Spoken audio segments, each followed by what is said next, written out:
Vorserien-Trabant P50 mit ganz früher Fahrgestellnummer aus dem Baujahr 1958 im Originallack. Wir sprachen mit dem Besitzer über die fantastische Originalsubstanz dieses Autos. Und wir schauen uns an, warum der Trabant P50 zweimal konstruiert wurde, bevor er in Serie gehen konnte.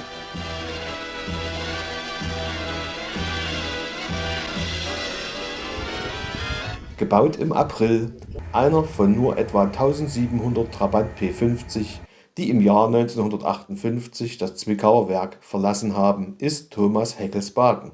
Es handelt sich hier um einen Trabant Baujahr 58 aus der sogenannten Vor-Null-Serie mit einer dreistelligen Fahrgestellnummer. Erstzulassung war am 17.10.58 und im Großen und Ganzen ist das Auto, so wie es hier steht, noch original.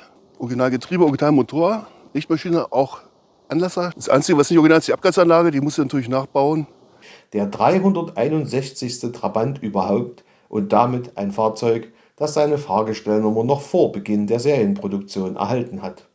Dank glücklicher Zufälle wurde das Auto original erhalten, überlebte die DDR-Jahre ohne die sonst üblichen Modernisierungen und konnte von P50-Spezialist Heckel erst gerettet und dann unter Erhaltung der Originalsubstanz restauriert werden. Im Prinzip war es ein glücklicher Zufall, dass ich zu dem Auto gekommen bin. Das Auto stammt von der Grenze und stand seit 1991. Wurde dann irgendwann in den späten 90ern mal veräußert nach Frankfurt und wurde vor 12 Jahren mal angeboten. Aber auch nicht im Internet irgendwo, sondern einfach so unter der Hand. Ich konnte das Auto da quasi abholen. Der stand in der Garage durchgebrochen, da war das Geweih gebrochen, da war der Luftfilter drückte der Haube hoch. Und also es war vom Zustand her war das eigentlich nicht so schön alles. Im Prinzip sind die unteren 10 cm bis auf Teile der Bodenplatte neu entstanden bei dem Auto. Dass es überhaupt zu einem neuen Kleinwagen in der DDR kam, verdankten die Menschen im Lande vor allem dem Aufstand am 17. Juni 1953, der die politische Führung in Angst und Schrecken versetzt hatte. Ein neues Blatt im Katalog, ein neuer Wagen. Er ist das jüngste in der Familie der vielen Modelle des VEB Sachsenring, Automobilwerke Zwickau, die in der Welt bereits einen guten Ruf haben. Ihre ganze Liebe und ihre langjährige Erfahrung haben ihm die Konstrukteure geschenkt. Die modernsten Erkenntnisse der Technik standen Pate beim neuen Kleinwagen Trabant. Der Trabant sei innen größer als außen, sagt man. Den Vordersitz klappen wir zweimal zurück und schon können wir einsteigen. Aber nur 4 Erwachsene. Die Unzufriedenheit der Bevölkerung war immerhin so groß, dass man seitens der Partei und Staatsführung eilig daran ging, die Konsumgüterversorgung zu verbessern. Dazu gehörte auch die Konzeption eines neuen Kleinwagens mit kunststoffbeplankter Stahlblechkarosserie.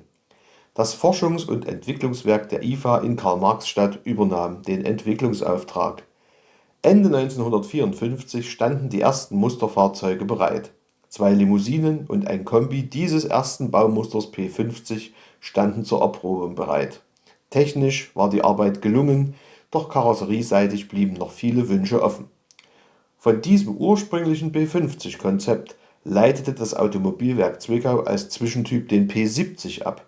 Die Karosserie des P50 jedoch wurde ein zweites Mal konstruiert. Heraus kam das Baumuster 2, das wir als ersten Trabant kennen, die rundliche Pontonform der ersten Generation des neuen Zwickauer Kleinwagens. 1957 startete man mit der Nullserie, im Sommer 1958 mit der anfangs noch sehr bescheidenen Serienfertigung. Erst ab 1959 wurden dann stetig steigende Stückzahlen des Trabant produziert. Rein zur Optik lässt sich sagen, wie gesagt, das Originallack, der zum größten Teil auch noch erhalten ist. Das Einzige, was ich nachstellen musste, sind quasi die Stoßstangen. Die Stoßstangenecken hinten, die waren nicht mehr vorhanden, zumindest waren die falschen dran. Die Lappenringe waren silberlackiert, das habe ich dann runtergeschliffen und poliert und gemacht. Von den Lasten hier oben haben teilweise Stücke gefehlt, die ich dann aus entsprechendem Material nachgefertigt habe und verzinkt und verklebt habe. Den Spiegel habe ich längere Zeit gesucht, den gab es dann in Holland. Thomas Heckels Wagen hat eine spannende individuelle Geschichte.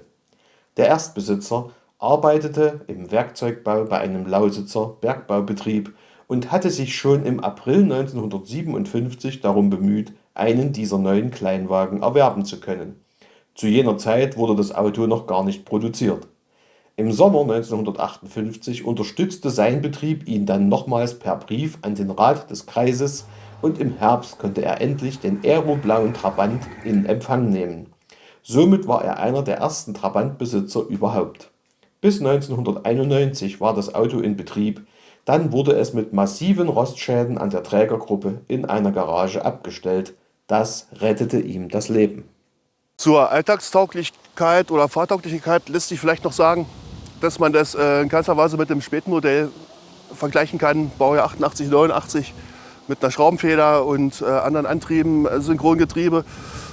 Wie gesagt, da hat ja das unsynchrone Getriebe noch drin mit der Kostuntersetzung.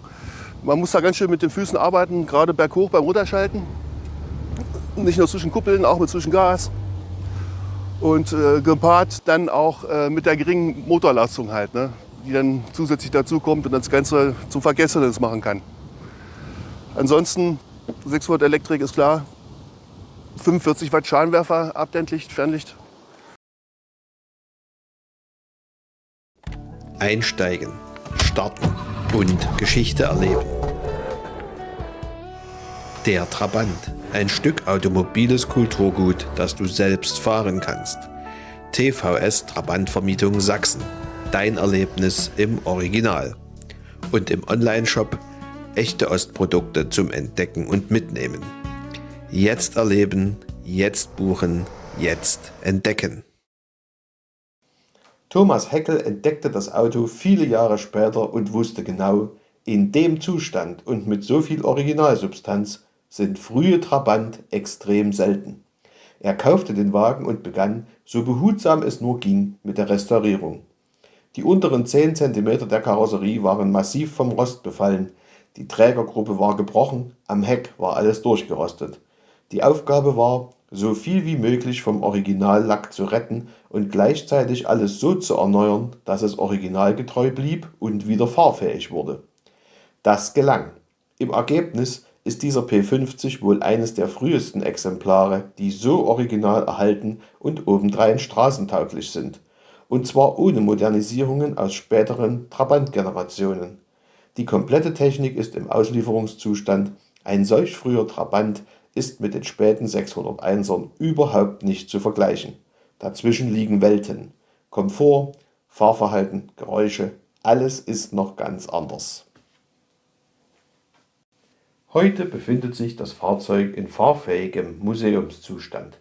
Natürlich verschleißt man ein solches Auto nicht auf langen Strecken oder im Alltag, aber für Oldtimer-Treffen oder kleinere Ausfahrten ist der P50 sehr gut geeignet. Originale DK-Bereifung, unsynchronisiertes Getriebe, der schwache 18 PS Motor mit Graugusszylindern, die 6 Volt Bordelektrik mit den vergleichsweise schwachen Scheinwerfern, das alles ist heute selbstverständlich nicht mehr alltagstauglich, aber das aeroblaue Auto ist ein großartiges Referenzfahrzeug für die ganz frühen Trabant-Jahrgänge. Denn aus diesen Jahren sind nahezu keine Trabant P50 übrig geblieben. Fast 70 Jahre alt ist dieser Trabant jetzt. Wir wünschen weiter gute Fahrt.